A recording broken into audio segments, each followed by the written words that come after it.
Hello friends, स्वागत आहे तुमचे पुन्हा एकदा एका नवीन व्हिडिओमध्ये. तर आजच्या व्हिडिओमध्ये आपण 36 साईजचे कटोरी ब्लाऊज पूर्ण कटिंग बघणार आहे.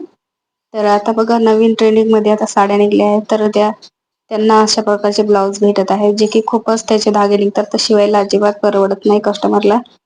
तर आता इथे 2 ब्लाऊज आहे, तर सेम तशाच कपड्याचे आहेत. तर त्यांनी काय केलं आहे, ते साधे कॉटनचे ब्लाऊज पीस आणले आहे आणि त्यालाही लेस लावायचे सांगितले आहे, बॉर्डर. तर कधी कधी मी सुद्धा कस्टमरला सांगते की बा, अशा प्रकारचे जर ब्लाऊज असेल तर तुम्ही अजिबात शिवू नका, कारण की हे शिवायला अजिबात परवडत नाही. कारण हे घातले की त्यांची जी शिलाई आहे ती पूर्ण निघून जाते, म्हणजे हा कपडा शिलाईच सोडून देते. तर आता इथे बघा, हा कपडा कॉटनचा आहे, एकदम छान. तर इथे आता या कपडा मोजून दाखवते मी किती आहे. तर आता किती मीटर आणलाय त्यांनी मलाही नाही माहित. तर इथे बघा, हा लगभग 83 सेंटीमीटर आहे कपडा. तर आणि त्याची जी रुंदी आहे तर तो भरपूर आहे, 90 सेंटीमीटर, म्हणजे 90-83 असा आहे तो. तर आता इथे पाठीमागचा भाग आपण कटिंग करणार आहे. तर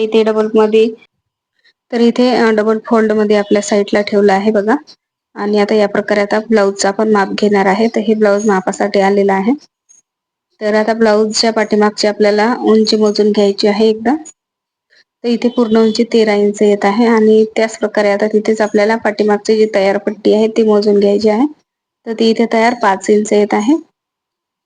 आता बघा, आपल्याला हे बघा, आता इथे पूर्ण उसवलेलं ब्लाऊज आहे, तर हे एकदम लूज आहे.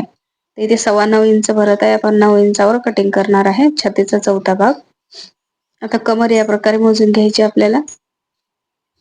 पूर्ण आपल्या कमरेचा घेर जो आहे ते मोजून घ्यायचा आहे. तर इथे कमर 31 इंच येत आहे. तर आपण याच मापानुसार आता कटिंग करणार आहे. तर समोरच्या भागाचं बघू आपण माप किती आहे. तर गळ्याची उंची समोरच्या बघा 5.5 इंच येत आहे, तर इथे 6 इंच घ्यायची आपल्याला. तर कटोरी मोजून घ्यायची आपल्याला. तर कटोरी 6 इंच येत आहे. आता आपण इथे माप टाकणार आहे. तर बघा, पूर्ण उंची 13 आहे, तर मी इथे 14 इंचावर माप घेतले आहे. आता इथे आपल्याला शोल्डर लाईन ओढून घ्यायची आहे.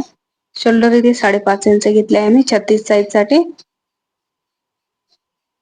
आणि आर्मोल सुद्धा इथे 5.5 इंच घेतले आहे. आता छातीचा चौथा भाग आपल्याला इथे टाकून घ्यायचा आहे. तर खालच्या बाजूने सुद्धा बरोबर 5.5 इंच आलं पाहिजेत. तर मी ते सुद्धा टाकून घेतलंय बरोबर. छातीचा चौथा भाग 9 इंच आणि 1.5 इंच शिलाईसाठी या प्रकारे टाकून घेतले आहे. पाठीमागच्या आर्मोल साठी ते 1 इंचावरच गोलाई देऊन घेतली आहे या प्रकारे. आता आपल्याला असा राऊंड मध्ये शेप देऊन घ्यायचा आहे बरोबर. वरच्या बाजूने थोडस 2 लाईन इतकं आपल्याला आतमध्ये घ्यायचं आहे. आर्मोलची जी लाईन आहे ती बघा, शेप या प्रकारे खूप छान आपला शोल्डर बसते. शोल्डर उतरण्याचे चान्सेस खूप कमी असतात. इथे आर्मोल राऊंड 7.5 इंच येत आहे. आता यांचा तयार किती आहे आपण मोजून घ्यायचा आहे ब्लाऊजचा. तर इथे 7.25 इंच येत आहे. तर अधिक आपलं इथून बघा, शिलाई मध्ये एवढं जाणार आहे 1.5 इंच. तर आपण शिलाईसाठी सोडून बघणार आहे, तर बरोबर इथे 7.25 इंच येत आहे. आता कमरेचा चौथा भाग इथे घ्यायचा आहे 7.25 इंच. 31 चा कमर आहे. तर आता इथे 1.5 इंच शिलाईसाठी घेतले आहे, आणि मागच्या टक साठी इथे 1.25 इंच घेतले आहे. गळ्याची रुंदी इथे 2.5 इंच घेतली आहे. आता पाठीमागचे जे कमरेची पट्टी आहे ती 5 इंच पाहिजे, तर इथे मी 5.6 इंचावर मार्किंग केले आहे खालच्या बाजूने. आणि या प्रकारे गळ्याचा बॉक्स तयार करून घेतला आहे. तर गळ्याची रुंदी खालच्या साईडनं पण मी इथे 2.5 इंचच ठेवली आहे. आता जसं मार्किंग आहे तसं इथे कट करून घेत आहे. आता बघा, इथे मी जो तयार ब्लाऊज आहे त्याचं पाठीमागचं जे बॅक क्रॉस आहे ते मी मोजून घेत आहे. तर शोल्डर पासून इथे 3 इंचावर मार्किंग केलं आहे, आणि तिथं आपल्याला बघायचं आहे तयार किती येत आहे. तर इथे बघा, मी 3 इंचावर मार्किंग केलं, तर ते तयार ब्लाऊजचं 3 इंच येत आहे. तर मी थोडस आतमध्ये वरच्या बाजूने गळा रुंदी 2.25 इंचावर केली आहे. आता आपल्याला समोरचा भाग कटिंग करायचा आहे. तर इथे बघा, समोरचा भाग आपला समोरून ओपन आहे. तर इथे समोरून ओपन बाजू आहे. आता जसा पाठीमागचा भाग आहे तसा इथे ठेवून घ्यायचा. पहिले पूर्ण मार्किंग करून घ्यायचे आहे जसं आहे तसंच, आणि नंतर पाठीमागचा भाग इथे उचलून घ्यायचा आहे बघा. गळा रुंदीचं सुद्धा मार्किंग करून घ्यायचं आहे आपल्याला. आता समोरच्या गळ्याचं मार्किंग करायचं आहे 6 इंचावर. या प्रकारे खालच्या बाजूने इथे गळा रुंदी 2.5 इंच ठेवली आहे मी आणि गोल गळ्याचा इथे शेप देऊन घ्यायचा आहे. तर खालच्या बाजूला बघा थोडस खाली शेप देऊन घेतला आहे मी. आता इथे आर्मोलचा बॉक्स तयार करायचा आपल्याला आणि समोरच्या आर्मोल साठी इथे 1.25 इंचावर असा शेप देऊन घ्यायचा आहे या प्रकारे.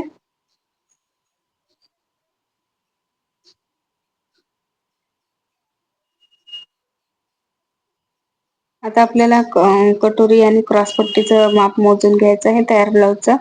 तर इथे बघा 2.25 इंच हुकाच्या साईडला येत आहे आणि 2 इंच फिटिंगच्या साईडला आणि कटोरी इथे 6 इंच येत आहे.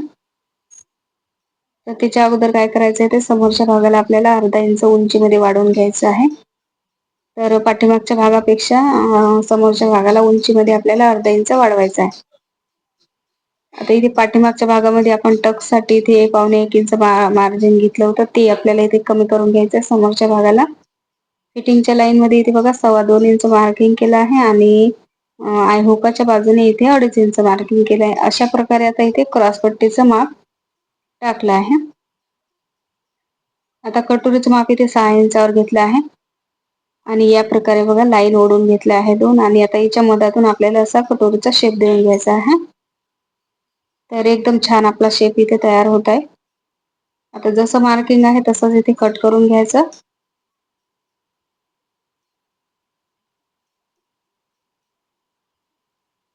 बरोबर मार्किंग वर कट करायचं आपल्याला. मार्किंगच्या बाहेरून बी नाही आणि आतमधून सुद्धा नाही.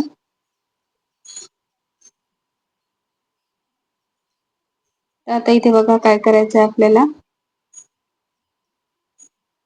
कटोरीच्या या बाजूला थोडस आपल्याला इथे कट करायचं आहे तिरकस मध्ये आणि इथे सुद्धा आपल्याला अर्धा इंच फिटिंगच्या साईडला असं क्रॉस मध्ये घेऊन कट करायचं आहे. याने आपली फिटिंग जी साईडच्या फिटिंगला रिंकल्स वगैरे येतात त्या येत नाही. आता इथे क्रॉसपट्टी आपल्याला डबल मध्ये पाहिजे आहे म्हणजे साधा ब्लाऊज आहे हा तर डबल मध्ये लागेल. इथे मी त्याला फोल्ड करून घेतलाय बघा आणि असं इथे डबल मध्ये क्रॉसपट्टी कट केलेली आहे. आता इथे बघा आपल्या 2 क्रॉसपट्ट्या तयार झालेल्या आहे. आता आपल्याला बाहीचं कटिंग करायचं आहे. तर बाहीचं कटिंग करण्यासाठी बघा इथे आता 4 फोल्ड मध्ये कपडा घेतला आहे. तर बाहीची जी घडी आहे ती छातीचा 4था भाग टाकायचा आहे आपल्याला. आता बाही मोजून घ्यायची आपल्याला किती इंच आहे तर इथे बघा 5.25 इंच येत आहे. आपण 5 इंच घेणार आहे. आता साधा ब्लाऊज आहे तर इथे 1 इंच सोडायच लागेल पण आता याला लेस लावायची आपल्याला बॉर्डर. तर इथे अर्धा इंच सोडत आहे मी फोल्डिंग साठी आणि तिथून पुढे 5.5 इंचावर मार्किंग करत आहे. आता इथे बघा आपल्या बाहीच्या घडीसाठी मी 9 इंचावर मार्किंग केले आहे. आता इथून बाहीची कॅप हाईट इथे 3 इंचावर मार्किंग केले आहे. इथून 2 इंच आतमध्ये घ्यायचं आपल्याला कॅप हाईट टाकल्याच्या नंतर आणि या प्रकारे असं बाहीचा शेप देऊन घ्यायचा आहे. आता दंडगीर मोजून घेणार आहे आपण तयार ब्लाऊजच्या. तर इथे बघा 5.25 इंच येत आहे तयार ब्लाऊजचा दंडगीर. तर इथे माप टाकायचं आहे आणि शिलाईसाठी 1.5 इंच सोडायचं आहे साईडला. तर या प्रकारे आता आपलं बाहीचं कटिंग झालेलं आहे. आता आपल्याला कटोरी वाढवून घ्यायची आहे. आता इथे काय करायचं बाहीला शेप देण्यासाठी अर्धा इंच इथे सेंटर मध्ये कट देऊन आपल्याला अर्धा इंच मार्किंग करायचे आहे आणि ते जे अर्धा इंच मार्किंग केली आहे ते पुन्हा आपल्या जो सेंटर आहे तिथे ओढून आणायची आहे म्हणजे मागे ओढून घ्यायची आहे. तर अशा प्रकारे आता जो समोरून कपडा शेप तयार होईल ना तो आपल्याला इथे कट करायचा आहे. तर हे आपल्या समोरच्या भागाचा शेप तयार झाला. आता इथे मार्किंग सुद्धा करून ठेवायचं आहे. आता आपण इथे कटोरी वाढवून घेणार आहे. तर जी तयार कटोरी आहे आपली ती आपल्याला याच्यावर ठेवून घ्यायची आहे अशा प्रकारे.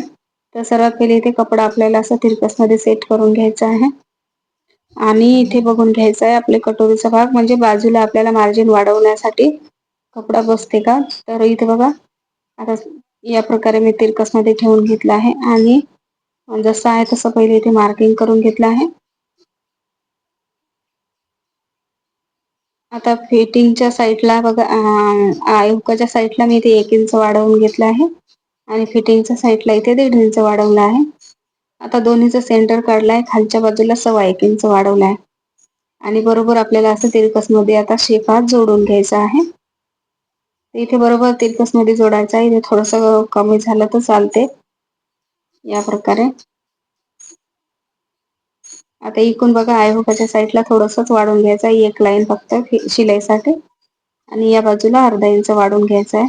आता जे आपला कटोरीचा भाग तयार निघलेला होता तो इथे ठेवून घ्यायचा आहे आणि त्याच्यानुसार इथे बघा आपला शेप देऊन घ्यायचा आहे. आता इथे थोडंसं कमी पडत आहे तर मी इथे शेप थोडासा आतमधून देत आहे. शिलाईमध्ये आपण ऍडजस्ट करणार आहे. आता जसं मार्किंग केला तसंच इथे कट करून घ्यायचं आहे. तर अशा प्रकारे आपण कपड्यावरच खूप सोप्या पद्धतीने कटोरीचे ब्लाउज कटिंग करू शकतो. तर आता पूर्ण ब्लाउज आपले कटिंग झालेलेच आहे. तर सर्व भाग आपल्याला बघा इथे ठेवून घ्यायचे आहे अशा प्रकारे. तर इथे बरोबर कटोरी आपली तयार झालेली आहे. आता जो साईडला कपडा वाचलाय तर त्याच्यामधून आपण ब्लाउजच्या म्हणजे गळ्यासाठी पायपिंगच्या पट्ट्या आणि कमरपट्टी आयहोप पट्टी त्याच्यामधून आपण काढणार आहे. तर कसा वाटला व्हिडिओ कमेंटमध्ये नक्की सांगा आणि जर काही प्रश्न असतील तर ते सुद्धा विचारा आणि जर आवडला असेल तर व्हिडिओला लाईक करा आणि चॅनलला सबस्क्राईब करा.